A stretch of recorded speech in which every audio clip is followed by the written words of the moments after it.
Hi, my name's Jason Ball. I'm a firefighter and paramedic with Unified Fire Authority, and I'm here to talk to you today about the COVID-19 pandemic that we have going on right now and how it's affecting both our 911 systems and our hospital ER systems. Right now, both of those systems are in danger of being overwhelmed. The reasons that you should go to the hospital are if you have severe symptoms.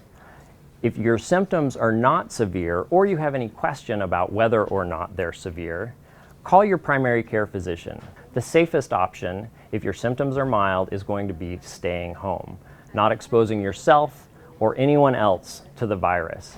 If you're not sick and you go to the hospital, you're going to be exposing yourself to the virus through the other patients that may be in the ER that have COVID-19.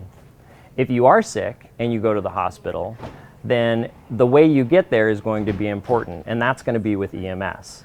Those providers are going to come with full personal protective equipment to protect themselves from catching the virus. If you take public transportation, or if you take an Uber or have a friend drive you, then you run the risk of exposing everybody else that you come in contact with as you make your way to the hospital.